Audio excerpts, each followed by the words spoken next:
Hi, my name is Shannon Jimenez, and this is going to be my persuasive speech for Gulf Coast Community College public speaking class. Today, I'm going to speak to y'all about rapid intervention teams in the fire service. This is a subject that I feel that's very important, especially for people that aren't part of the fire service and have an understanding exactly what we go through, or you know, the certain situations we may encounter, and the do's and don'ts and the whys that we do things a certain way. The thing about a RIT team is it's definitely improved over the last few years. Rapid intervention teams were something that back in the early 1900s, um, around 1918, something like that, they were developed by New York City. And I don't think it was something that they initially set out to do. It was just something that happened because they had, groups of people that would go and use like hacksaws and cutting torches and things such as that to gain access to firefighters that were down, or even access to victims in houses to where they couldn't normally, the normal means of making entry or the normal means of gaining access to them wasn't feasible. So a lot of that stuff started up in New York, and then it developed through the rescue companies. But they've progressed over the years. One thing that we have to remember in the fire service too is we've got to train to survive, and we have to take our job serious. The public depends on us, as well as our brothers and sisters in the fire service. They depend on us. If we're not prepared, we're not training, we're not going to be proficient at our jobs. We're going to be freelancing on scene, and things are just going to get out of control. And people that have been in the fire service for a number of years can definitely say that they agree with that statement or those statements, because it's the truth. You got a lot of people that can be stagnant, sit around and do absolutely nothing, and feel like I'm getting a paycheck, this and that. But it's not the fire service. That's not how most of us are. You got to definitely be serious about your job and be prepared. Whether you're on an engine company or a truck company, the RIT team, it could be something serious, or it could be something very small. Depending on what the situation is, it's going to depend on how in depth the rescue operations are going to be. I know in some of the different departments I've been part of, you're designated as a RIT team when you get on scene, or you actually are designated as a RIT team while en route. So you may get a dispatch for engine one, two, three, engine four, rapid intervention team. So it gives the crews an idea of what to expect when they get on scene, and then that's going to be their job. And I could go in depth and go a whole lot further about RIT team operations, but I'm just going to kind of touch the surface and give you guys an idea of some of the things that we have to look at, and why we've actually come up with rapid intervention teams. First and foremost, rapid intervention teams are used to support the firefighters on scene. We get on scene, we do our sizes. First company comes in, stretches lines. The company officer gets off the truck.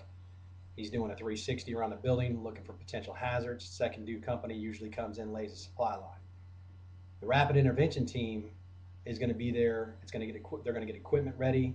They're going to go to a staging area, and they're going to kind of see what's going on, and they're going to be solely designated for the rescue of firefighters.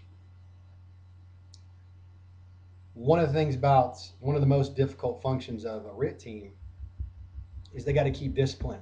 You got to have discipline amongst the troops as they get in position for their duties. As companies are stretching lines, and truck companies are throwing ladders, and ventilation things are being done, or whatever may be going on scene, they have to remember their mission at hand. Also, RIT team must look at risk versus gain or benefit. Keeping these thoughts in mind, ultimately, you have to think about the firefighter safety first. You can't judge any RIT team operation, a lot of the fire department operations on scene, as textbook either. It's anything but that. When somebody calls a mayday and requires help, you got to be ready to go. And we have to look at other things involved with before we just run into a building. You got to look at the structural integrity of the building itself as well. Is it safe enough to actually make entry? The fire conditions at the onset will help us to identify, which direction it's going, where we should go ahead and make access from. If crews are working inside, who are we going to get out first, or in the event there was a structural collapse, these are things that we have to look at. What are we going to do? Where are we going to gain access? How are we going to get them out? Things such as that. Hazardous materials can also affect rescue operations. When we go out and we do pre-fire plans as a fire department, we go out and do these. We walk through a building. It gives us an idea of some of the hazards that are involved, the layout of the building, things such as that. And that's mainly in commercial buildings. We don't really get a chance to do that in residential unless we're basically, after the call's over with, go inside and kind of take a look for ourselves. And a lot of houses are built similar in these subdivisions, so that may help out as well. Training is definitely a necessity, like we talked about earlier, preparing all members in the field of operations. Past experience of members that may have went through RIT deployments, um, things like that can help you out with your training. You can't be in a hurry on scene either, because one thing isn't, and when I say not to be in a hurry, I don't mean that you're not at an urgent, ready to go mode, but you can't just jump off the truck and freelance and gun ho it into a building. You have to be prepared. You have to think about things, and that's why surveying the exterior um, will help determine the potential of collapse, urgency for evacuation, things such as that, before you just run in there. And much of the benefits too for us when we go in for rescue is the search for human life, and that's usually on an engine company that goes in first. That's not really designated RIT team, but knowing locations of victims, potential residents, or even firefighters that are down, their radio traffic or their maydays and the information they give us is going to help us to be able to determine exactly where we need to start at.